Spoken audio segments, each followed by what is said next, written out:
Alright, so let me take a look at this. This was the one that I arranged for video. So all these tracks, and you can't see where I'm pointing, but all these tracks on the side now have actual names that represent what they are instead of just something audio. And believe it or not, this track has basically the same number of tracks as Looking Good Riding Slow did. So I don't know if you've heard this one. Oh yeah, rock is a big thing. I consider what I do as Zero Tep to be rock. in some ways, because it's all, I don't know. This stuff especially is very masculine, and like it's about dancing and rocking out and stuff. So, you know, maybe it is dance music, but like, yeah, it's definitely feel good stuff. Yeah, same. I music has filled some of the gap, that or not like the gap, but like music does for me some of the same things that like writing fiction used to do. It's a different palette, it's a different sort of exercise, but especially when I'm like world building in music, and some of like the ambient music or like experimental glitch music that I make is like an exercise in the same sort of like visual practice. I don't know how to explain it, but like usually when I like refer to these songs or I think about creating them, they come from some sort of like visual perspective. Like I could put actual tactile words and like tack them onto it and describe it, or write a poem that feels like the song. It's I don't know. Anyway, let me get into this. Pardon me. So this is a song called Recuffer, and this is much more recent. This is like definitely club music trying to like trying to make something competitive and bassy. I'm just going to play it a little bit for you first, and then we can start. I don't know how the volume balance was before. I'm probably clipping like hell when both the music and myself are talking. So let me know. I'm going to turn this one up a little bit, even though it does get pretty loud.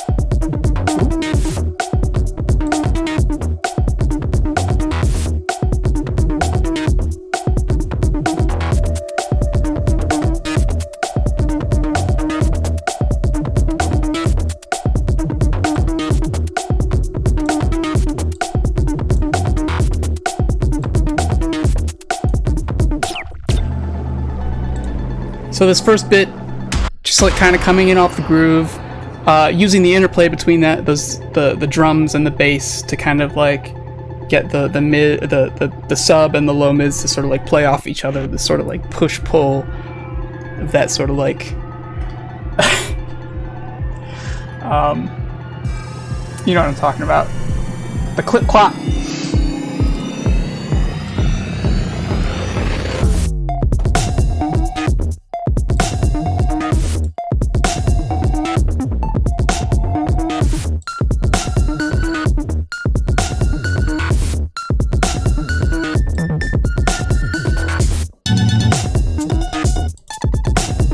So that lead is very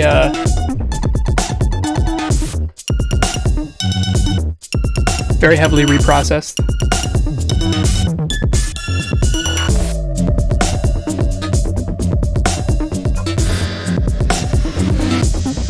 The Spook Pads coming back in, real spooky like.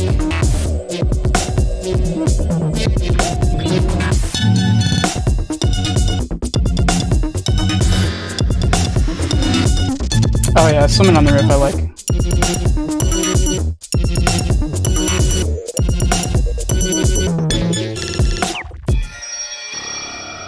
So this is another one that's like most of my songs, like kind of simple in its construction. By the way, Swimming on the Roof is the same album as that last track. So I'm glad it reminds you. Stylistically, they should be similar.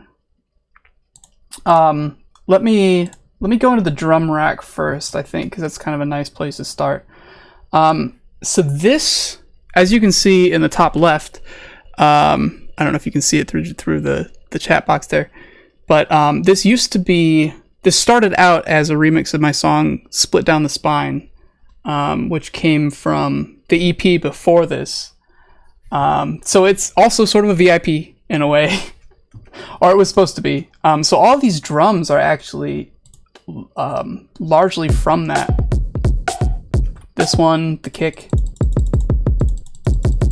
both the kicks, because I think that there's a little bit of play off between them. One has a hi-hat kind of embedded in it, and the other one is just the straight kick.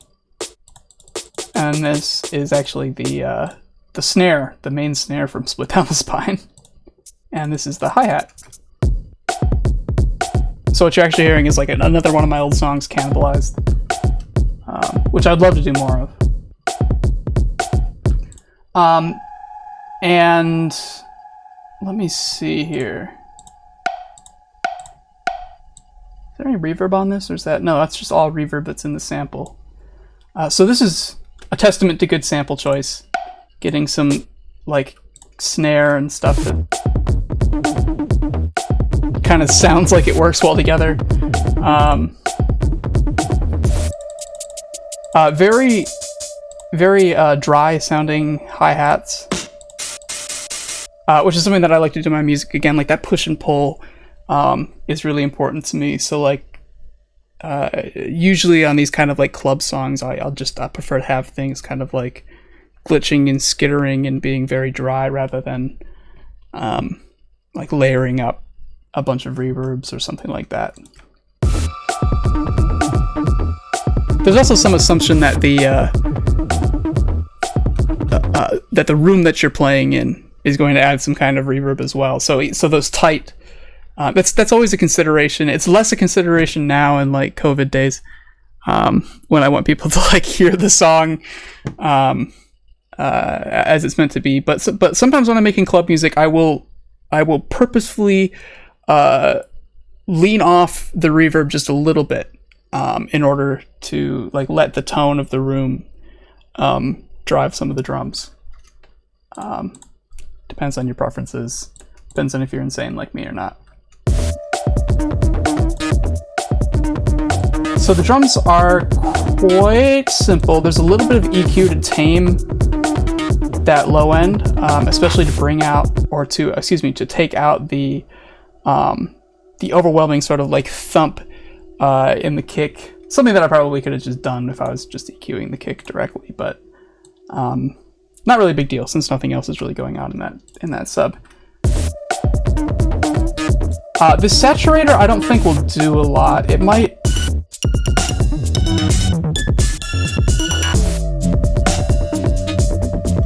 add like a little bit of drive to like the very top transients in this kick. I don't know when this one comes on. Oh, I hear it for the break. You can definitely hear this one once it starts driving it.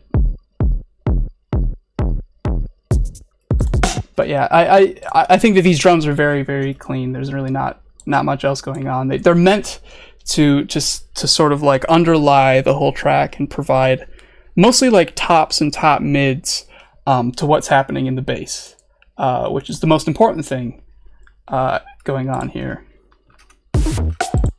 And the bass itself is kind of a combination of like lucky things and like decent decisions made with effects.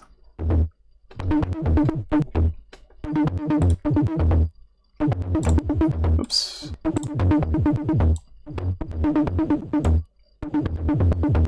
So if there's a frequency, there's a filter on it, excuse me, that as the song goes on, it kind of opens up, and that's what kind of like adds to that push and pull.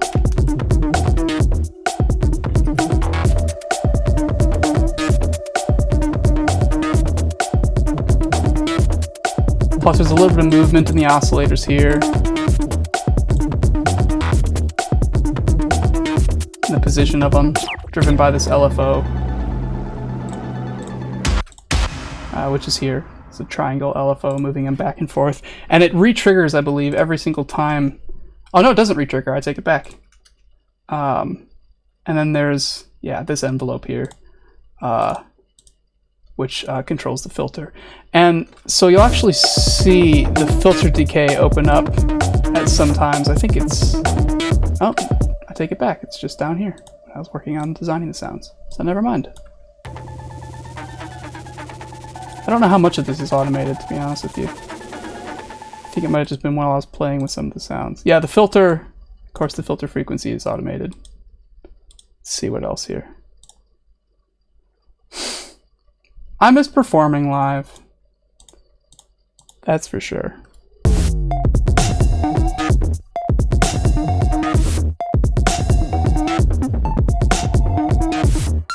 Okay, so in addition to the filter frequency being oscillated here, even though I'm doing it by hand, it is pretty much an oscillation. The envelope is being moved. So that's the strength of this filter envelope is actually being oscillated over time too. So at the end of every measure here, it's kind of like cascading into it, which again helps with that push-pull. It's not a very complex synth beyond that. I think like if you open up this frequency, that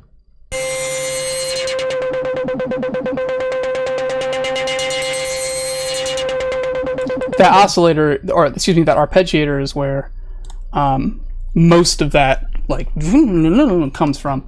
And the arpeggiator itself is nice. It's basically just like 16th note oscillator the entire time. It literally doesn't change. What's kind of clever here is like sort of how the notes are arranged. I did play this in and then I made some edits. So what you're seeing here going on in the MIDI is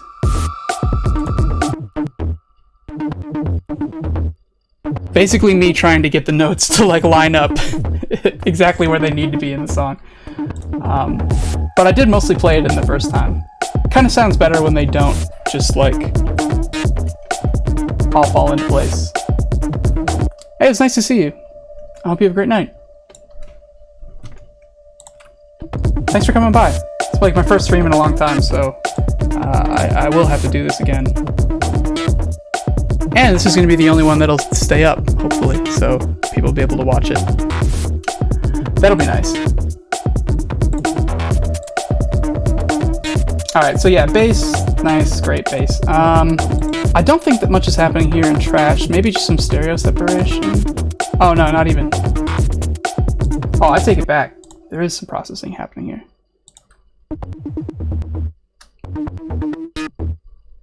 Wow, okay, so yeah, wow, that sign shaping really is adding a lot. Okay, so let's break this down. Let's turn off some of this other stuff. And let's just like look at it. We can leave the compressor on because it just kind of evens stuff out. So with just the capacity on, makes it a little bit dirtier. That's nice. And this though, this like sign shaping, I'm assuming that's what it is. Looking at the graph. That's adding some of that bite in the mid-range for sure. And it's also like because it is sign shaping, it's sort of causing anything that's coming in like over a certain amount to sort of like drive the rest of it. One of the reasons that it sounds really like rounded, even if it isn't always subby. And this compressor here is kind of helping to bring out those peaks. And the really quick release time allows the tones right afterwards to come through. And then what I'm doing is I'm giving it a little bit more drive.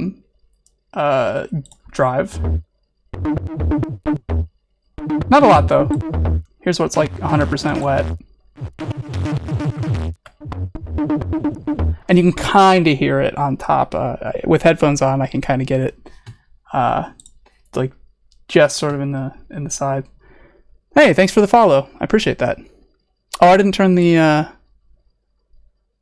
maybe you heard the alert box. I think I might have the sounds muted. You'll have to let me know if if you heard the alert sound. Like everyone's doing it. And then here you've got a little bit more multiband compression to help tame it just a little bit, mostly on the low end. Longer attack times here to help get those transients to push through even more, and slightly shorter attack times on the mids and the highs. Even though I don't think it gets triggered that much. Okay, so let me see here. Eventually, one of the things that's a little bit magical about this bass that I want to point out, this gate here. So with an arpeggiator, if the gate goes over 100%, that's basically the length of the note. So when I'm at the 16th note rate, it's basically like a 16th note, and then the gate controls the length of it. So if I go over 100%, notes are going to be overlapping each other. And when you have a mono synth like this bass here, that means that it's going to trigger like the glide, which here is about 17 milliseconds. So I can see where that happens. And this is where notes are going to glide between one another. It's not super noticeable. So apparently I bring it down a little bit. Oh yeah, you can hear that.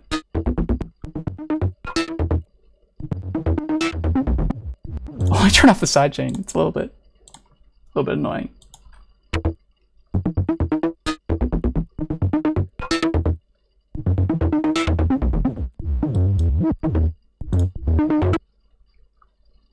Yeah, so on most effects processors, like most effects, they'll have a dry wet knob. If it's 0% dry, that means that the original sound is passing through, and if it's 100% wet, it means that only that affected sound is passing through. So if I have it at 10% wet, that means that 10% of the affected sound is passing through, and 90% is the original dry sound. Yeah, it's definitely a good song. Definitely a good song for that kind of stuff. Definitely. Lord, when can we have festivals back? So this gate... Did you hear it?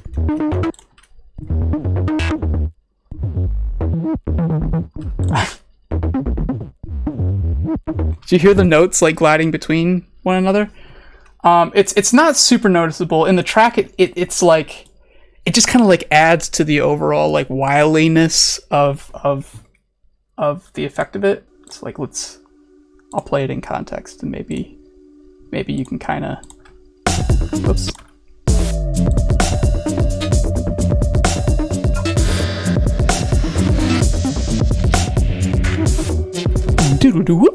You can kind of hear it. With the gate down so low, all you're getting essentially by the way of this synthesizer is just the release tail, which, because it's like literally just like a sound fading out, causes a lot of like weird stuff to happen with isotope. You can't see where I'm pointing. I don't know why I keep pointing. A lot of stuff that happens with isotope trash and amp. So like you get that it sounds like a dog bark to me. I don't know.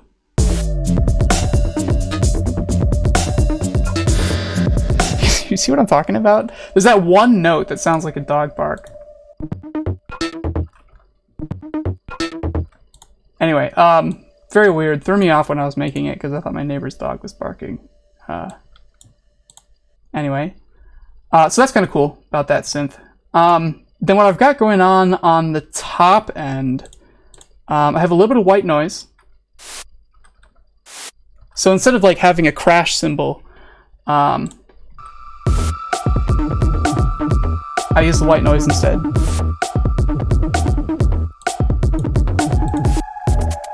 And then kind of like double as a rhythmic element.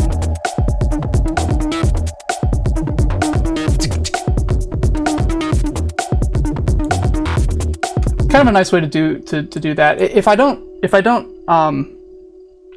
do that, a lot of times what I'll do is I'll use an open hi-hat instead of a crash. It's a trick that I picked up from John Stanier of Battles, the band Battles. He puts his crash cymbal as high as it goes. He jacks his stand like 10 feet in the air, basically. So he has to like really try to reach the crash cymbal because he thinks it's overused, and he thinks that you get better funk, essentially, if you just use like an open hi-hat and cut it off where you need to be. And he's right. It's one of the Zero Tep tricks. It's something that I use all the time. Like instead of like hearing like a big crash into a drop, a lot of times you'll hear me underhand it by just using like an open hi-hat. One of the tracks right now that's become quite popular for some reason is Take Your Sweet Sweet Music and Shove It Up Your Ass, which also uses the same thing. I don't think there's a single crash in that song. I think it's just open hi-hats. So take a listen, you'll see what I'm talking about. It is nice for keeping the groove. Though not to say that crashes aren't necessary. I just didn't think it was necessary on this song. So a little bit of white noise. Let's go into the Spook Pads. This is going to be pretty easy. There's just some compression on top to sort of like tame it. But this is, give it a second to open, an excellent patch that I can wholeheartedly recommend for Reactor. And I wholeheartedly recommend Reactor as well if you want to like learn how synthesis works and dig into modular stuff without being like directly modular. It's great because even this synthesizer, I can hit this edit button. Ooh. And I can see the entire layout of it. I can see how it's designed. I can go in to like the processing or the comb filter or the mixer here, and I can actually like see everything behind it. So it's nice for learning. But just by default, it sounds amazing. It's just a phenomenal. Oh, I don't have my keyboard plugged or turned on. All right, to do that.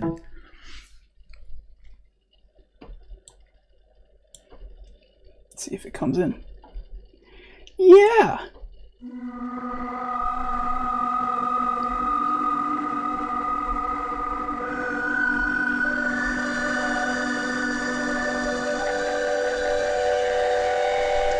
It's got great like phasing effects, stereo effects, stuff like that. And so for this one, it was just the perfect sort of like lay over the top.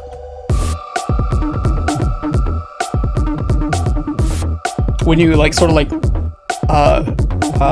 lay off the velocity, it does these kind of like quieter, less aggressive tones like this one. Sort of like creeping in the background. Very nice, use it a lot. It's got a great sound. And it's totally free if you own Reactor, which helps a lot. Anything else that we should get into here? I guess we could like kind of like look at the intro and stuff. So throughout the song, there's a lot of these. There's a lot of this.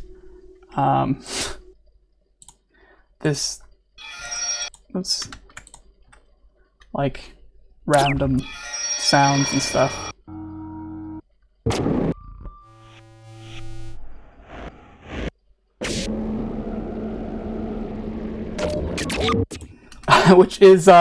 Which was made by like sort of jamming in Reactor. I want to say, do I have it saved here? Maybe I do. Is it this?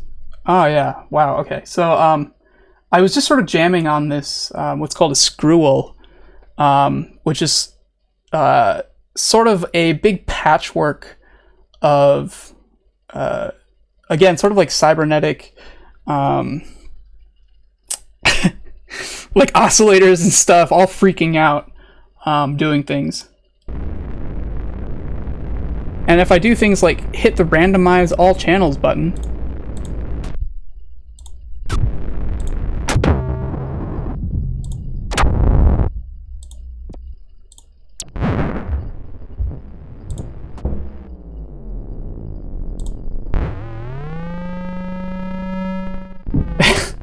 it starts to pop out weird noises.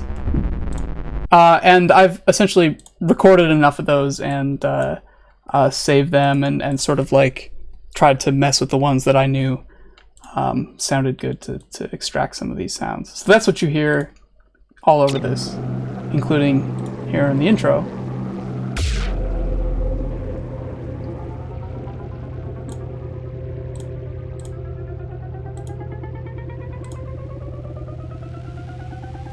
So this lead here, including this sound that you hear at the beginning, I guess we should go into that because it does make up quite a number of like the tones on this track, especially as you go forward. So the lead itself is made up of a little oscillator, a little operator ping that you can see here, designed an operator from a square wave and I think a sine wave oscillating it? Yeah.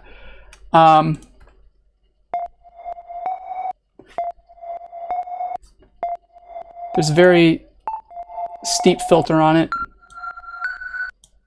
And then there's a little bit of echo to give it kind of like a weird stereo effects.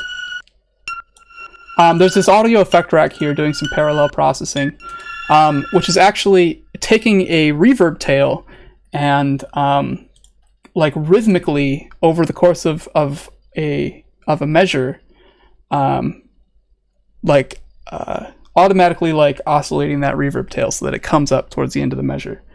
So it adds to the push to the pull.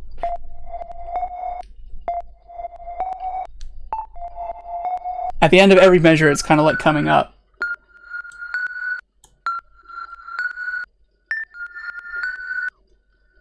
Yeah, I'll do like fake stereo separation and stuff like that, or I'll do phasing. It depends. I'm not very good at mixing yet, and relying on changes in phase to do some of the heavy lifting, which like a lot of the best, especially I think like rock and pop mixers, will do because they have a lot of like stuff going on. But yeah, that kind of stuff, like that phasing stuff, now in modern music, like you can do that and get away with it usually because we don't have like mono basses. We usually have like stereo basses. That's usually my only concern when doing something like that. Yeah, because that's the thing about like if you listen to something that's phased out, you're listening to a difference between the left and right.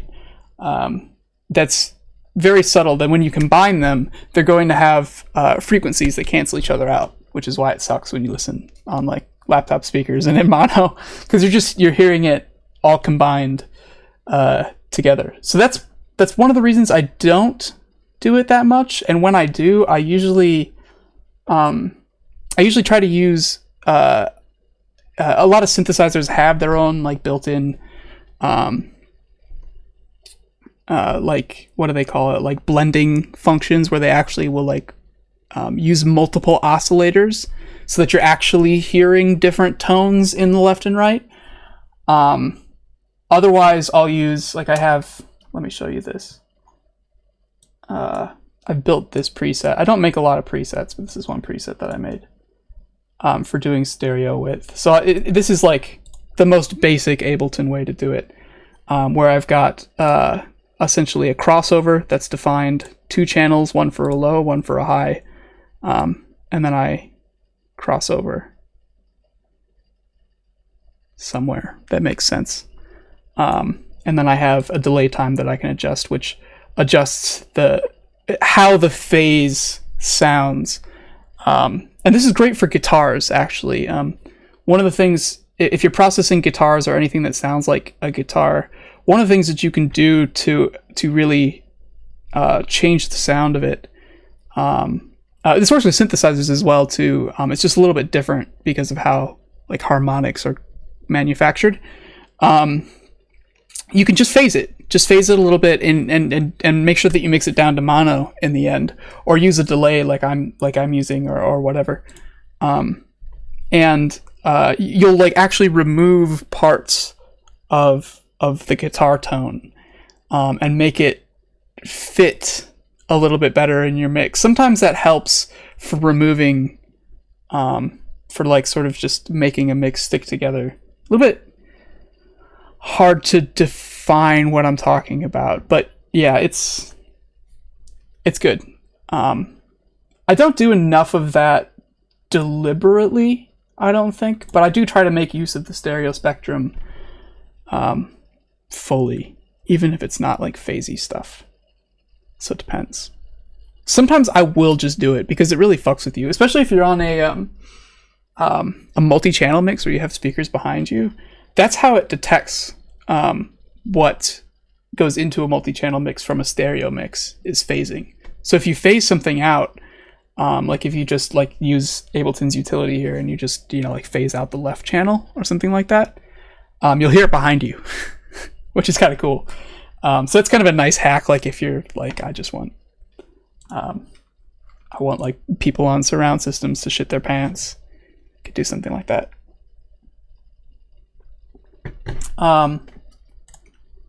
Where was I? Oh yeah, I think we were going over the lead a little bit.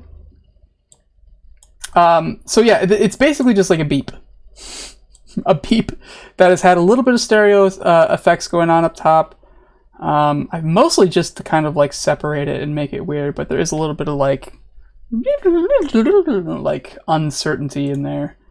I definitely wanted it to sound a little janky, because when it sounds a little janky, it sounds glitchy, and then it sounds good if you can control it.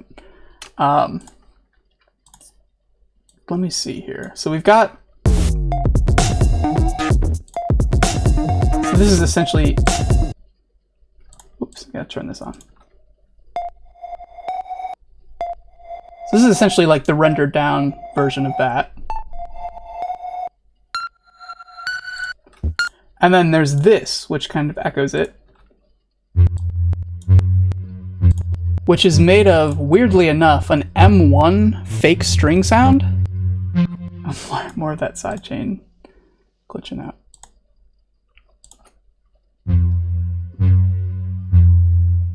Which I liked because it has a nice bass, and also kind of like sounds like a fake. It just sounds fake because it's coming from an M1. It's a patch from like 1985 or something.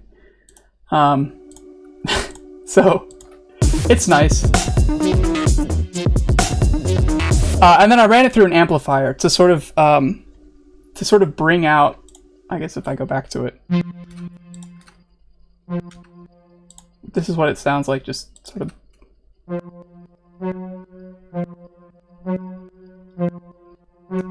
And what the amplifier does is it brings out a lot of that mid-range, that fake presence.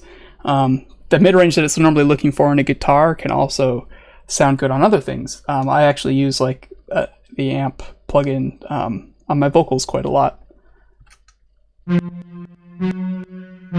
So that mid-range is much more present. There's a lot of compression because of the gain. And then I basically use some EQ to cut out a little bit of the mids, accentuate that high end or that mid-range excitation. And then I use the compressor to kind of like tame some of the boominess of this sound. You'll notice that I cut out the subs because there is a sub already.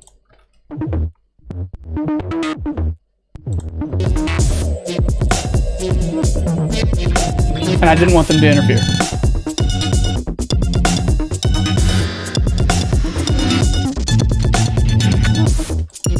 So yeah, let me look at this, because this lead reprocessing is kind of weird.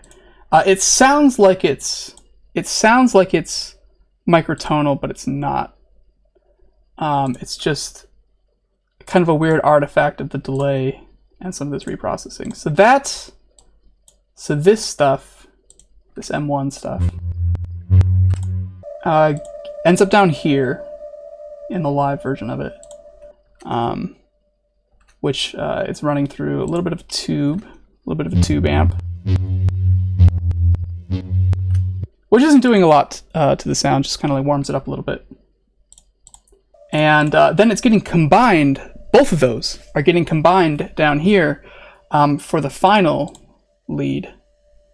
I guess this was getting reprocessed as well. You can see a little bit of like 20% wet blues amp on it again. And this is actually where a lot of that stuttering is coming in for the lead, where it goes. Oh, excuse me.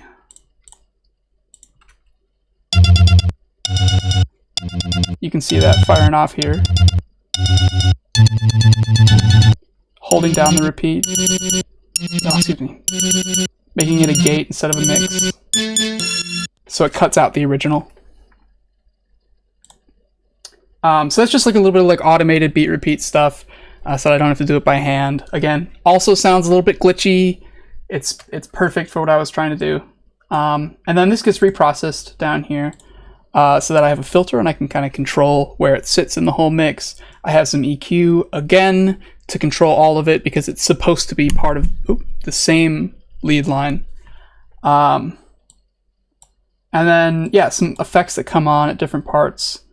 A little bit of a compressor to control it again, and just make sure that this one makes sure that those peaks really pop through, because that attack time is extremely low. So you're only going to get like the very beginning of those poppy peaks. Kind of nice. What else do we have? Any questions at this point? I don't know who's still around. Can go into something else if you need it. Just having a look around here. I kind of forget my own project files.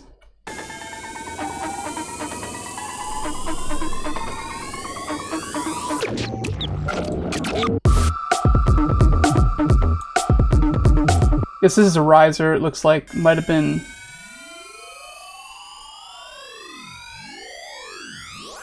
It's sampled from a cymatics riser, but then I think it sounds like I put some erosion on it, some sine erosion on it, because you can see these sine sweeps kind of like moving around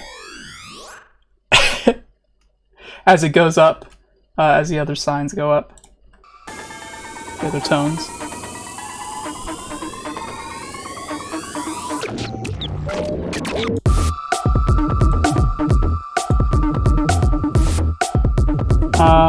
Let's see what the hell else is going on in this. There's only a few things left, I think. This ride down here, which comes in on every... Kind of hear it underneath the background of the snare.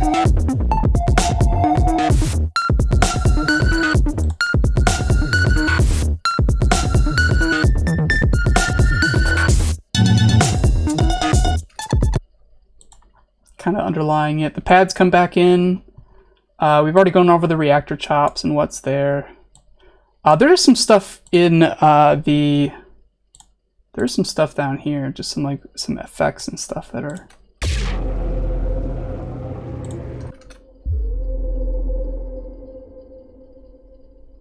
a little bit of that came from a sample pack, sounds like. A little bit of that came from a sample pack. Another big hit, in this case, run through, looks like a little bit of reverb afterwards.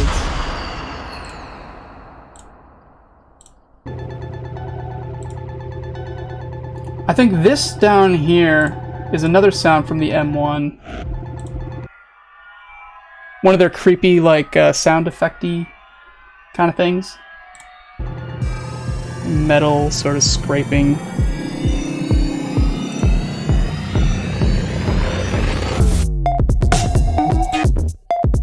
And then I think this sub down pitch I think comes from like a drum and bass pack or something like that. That's in the M1. Yeah, D&B bass set. I think you could just make it on your own, but I was just poking around the M1, found it, was like, yeah, we can use this, and I think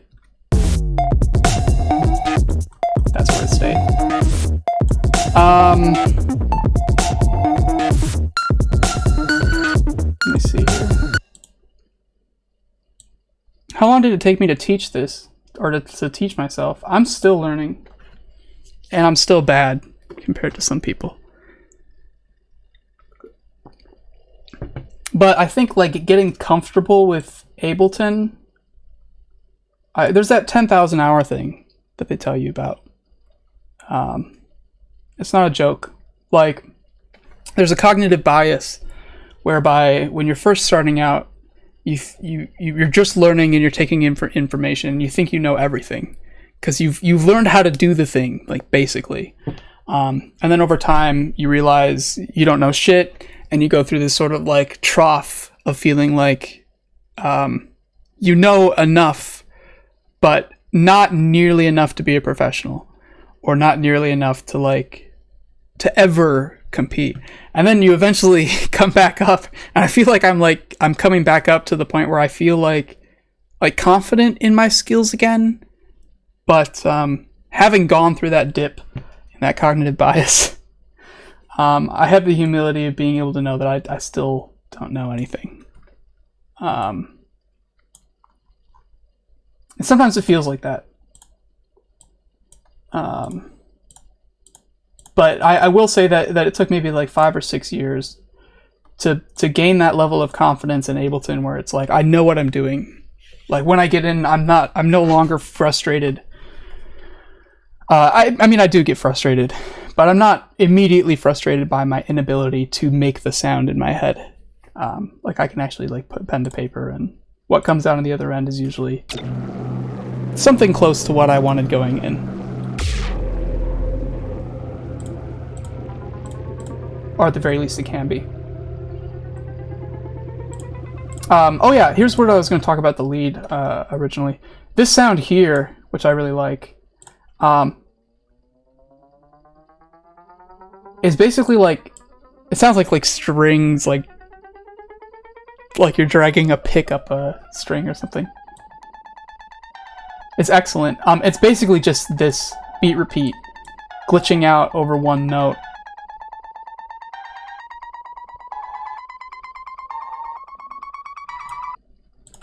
And if you remember, that was just literally a square wave with a sine modulator to make it kind of sharp. And then it was run through like a number of amps, and then like beat repeat sort of was like took over. So it's like a completely new sound created out of just this horrible, terrible like little operator patch that just sounds like a tiny little beep. Yeah, it really does. It's so weird how like much like strings it sounds. And it's just like the filtering is part of it.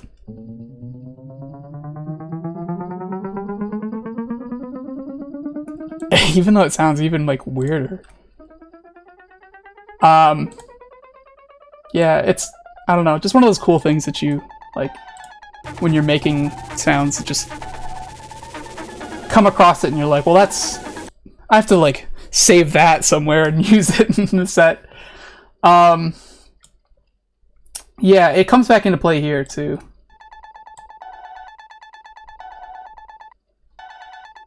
A lot of this is like, you'll notice that a lot of these big audio tracks and stuff that make up parts of this track, like they come from jams. A lot of the bass artists especially, and I'm sure it's the same for other artists that I know, will like jam on something for a very long time. They'll find something in Reactor, or they'll pull up their modular or something, and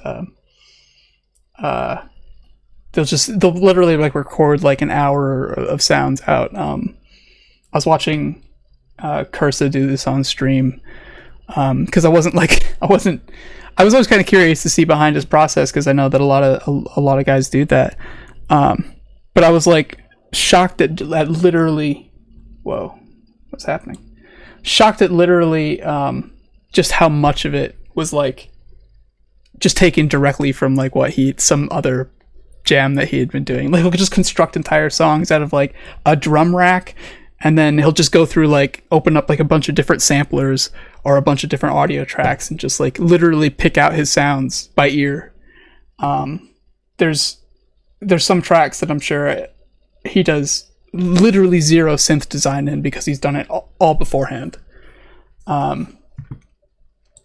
And that's quite cool. It's cool to see that, and I use a lot of like exploited techniques that usually aren't like this, where I'm actually synthesizing the bass the whole time. Where I'll do some like resampling and stuff like that. So yeah, let's see. I forgot that there's processing on all of this too, which is pretty much the whole track. Just like a little bit of distortion on the whole thing. Probably helps tie it together. Ooh.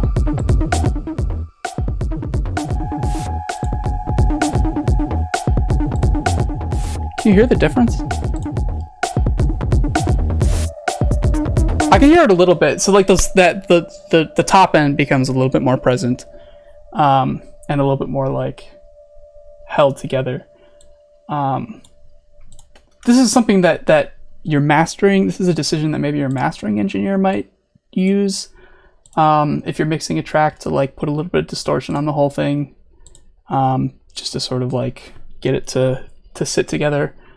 But yeah, if you want to do it specifically like on the more like gritty parts of your tracks, that's what I do quite a lot. If I've got a number of sounds that are working well together and sitting well together, every now and then I will literally just put like a little bit of saturation, or like on trash, just like a little bit of something on top.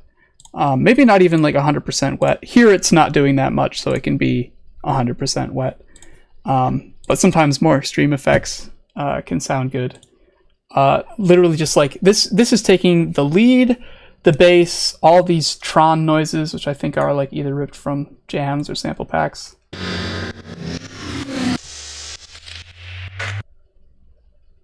Yeah, some of them are.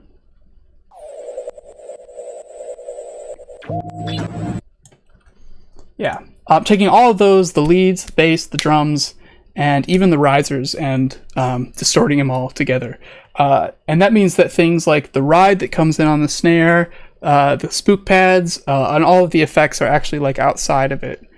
So they're going to sit on top of it, which could be nice, like for certain things. Like if you have like the core of a track that's like being, you know, like heavily compressed and distorted and shit, and then you add like some synths or some vocal effects that sit on top of it, it's really just gonna like you'll have a lot more. It's interesting. Just an idea for gain staging, essentially, and staging a track. I do it on a lot of tracks, and it's a lot more obvious on some tracks as well, because I'll actually like kick on the processing for the drop. That track that I was talking about earlier, Take Your Sweet Sweet Music and Shove It Up Your Ass, is done like that, where the intro itself and the breaks actually have like volume differences and differences in processing, specifically like trash, I'm pretty sure, for the drops and for the intros and everything. So I'll actually like meticulously go in and be like, I want just a tiny little bit of extra like distortion, a tiny little bit of extra like something on top of this drop. And it's kind of nice for that. Man, I don't know what else is in this track. I really don't. It is quite a simple one. I can hang around a little bit more. Show you guys another one if you want. We could deviate a little bit, just like listen to some music and play Space Engine or something. That video that I had running before the thing, like this. That was filmed in Space Engine. We can listen to some new Zero Tep music and do that. Kind of up to you. I just wanted to get this done. I think we'll do more.